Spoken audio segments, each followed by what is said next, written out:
السلام عليكم من سلسلة الميديكال ترمينولوجي. زي ما اتفقنا اننا هنكمل باقي البريفكس اخذنا في الفيديو السابق النمبر والاماونت واللوكيشن والكواليتي، واتبقى معانا السايز والدايركشن والكلر. هنبدأ بأول جزئية فيهم ألا وهي الدايركشن. وهناخد أول مثال على الدايركشن اب واد، والاتنين عكس بعض. فاب معناها away from يعني بعيد من، واد معناها toward يعني باتجاه. ولو جينا شفنا في الصورة الحالية فهنا بيقولك abduction و adduction. وزي ما عارفين ان جسم الانسان ده مقسوم لنصين، فده السنتر، فانا لما بعد يدي عن السنتر فبقول عليها abduction، وهكذا لما بعد الساق بتاعتي عن السنتر فانا بقول عليها abduction بعدها بالاتجاه ده. وعلى النقيض لو قلنا ادي السنتر وانا بقرب يدي على السنتر فانا بقول عليها ادكشن، ولو كانت الساق هنا وانا قربتها فانا بقول عليها ادكشن، وهكذا اي جزء من جسمي. وتاني مثال عندنا ديكسترو وليفو، والاتنين عكس بعض. فديكسترو هنا بمعناها رايت يعني يمين، وليفو معناها ليفت يعني يسار. فلو جينا شفنا الصورة هنا ده صورة القلب، فالإنسان الطبيعي فينا صورة القلب بتبقى شكلها زي كده، بتبقى رايحة ناحية اليسار، فبنقول عليها ليفوكارديا. أما لو كانت واخدة وضع المنتصف فبنقول عليها ميزوكارديا.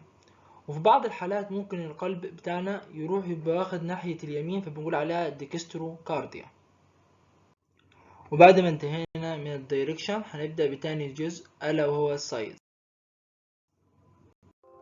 السايز. لو جينا قلنا مثال بسيط عن السايز، ماكرو ومايكرو والاتنين عكس بعض. فماكرو هنا معناها لارج كبير أو ضخم، ومايكرو معناها سمول يعني صغير. جينا قلنا أول مثال ماكرو سيفاليك ومايكرو سيفالي. لو جينا قلنا خدنا الماكرو سيفاليك فهي بتتكون من مقطعين، ماكرو معناها لارج كبير أو ضخم، وسيفاليك هنا معناها الرأس يعني ضخم الرأس. ومايكرو سيفالي هنا سيفالي زي ما اتفقنا ان هي الروت بمعنى الرأس، ومايكرو معنى سمول يعني صغير يعني صغر الرأس. لو جينا قلنا مثال تاني ماكرو كولون ومايكرو كولون. كولون هنا روت بمعنى كولون، تمام. والماكرو هنا زي ما اتفقنا ان هي بمعنى لارج، فهنا يعني قولون كبير. ومايكرو كولون يعني قولون صغير. وبعد ما انتهينا من شرح السايز هندخل على آخر جزء في فيديو النهاردة ألا وهو الكلر. هناخد أول مثال عندنا في الكلر ليوكو. ليوكو هنا بمعنى وايت يعني أبيض. فلو جينا قلنا مثال ليوكو سايت هنا روت بمعنى خلايا، وليوكو بمعنى أبيض. فلو جينا ترجمناها هنلاقيها بمعنى خلايا الدم البيضاء. وتاني مثال عندنا إريثرو، وإريثرو هنا بمعنى ريد يعني أحمر. لو جينا قلنا إريثروسايت، إريثرو بمعنى أحمر، وسايت معنى روت بمعنى خلايا يعني خلايا الدم الحمراء. ميلانو ده تالت مثال عندنا في الألوان بمعنى بلاك يعني أسود. فلو جينا قلنا مثال عليها ميلانوما. ميلان أسود، وأوما ده روت مهم جدا بمعنى تيومر أو ورم. الروت ده مهم جدا. فلو جينا قلنا لو ركبنا الجملة على بعضها والكلمة على بعضها هنلاقيها ان ميلان اسود واوما ورم يعني ورم اسود في الجلد. وتاني مثال ميلانو ديرم هنا زي ما اتفقنا ان هي روت بمعنى طبقة من طبقات الجلد، تمام. وميلان اسود، فلو جينا ترجمناها هنلاقيها انها بمعنى سواد الجلد. ورابع مثال عندنا في الالوان سيانو هنا بمعنى بلو ازرق.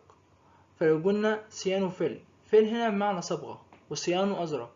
لو جينا ترجمنا الكلمة على بعضيها هنلاقيها إنها بمعنى صبغة زرقاء. وخامس مثال عندنا في الألوان كلورو بمعنى جرين أخضر.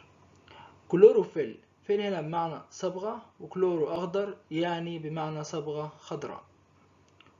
وزنسو هنا بمعنى يلو يعني أصفر. ولو جينا برضو خدنا مثال عليها هنقول لو قلنا زنسو فيل هنا بمعنى صبغة، وزنسو بمعنى أصفر، فهنا برضو بمعنى صبغة صفراء. وحاولوا تاخدوا الصورة دي سكرين شوت بحيث تقدر تساعدكم في حفظ الألوان. هي صورة مهمة جدا هتسهل عليكم حفظ الألوان. وبعد ما انتهينا من شرح البريفكس وحاولت اني اخد اهم البريفكس اللي هتساعدكم باذن الله، هنكمل السفكس والروت في الفيديوهات الجاية، واسأل الله ان اكون وفقت في الشرح وتوصيل المعلومة. والسلام عليكم ورحمة الله وبركاته.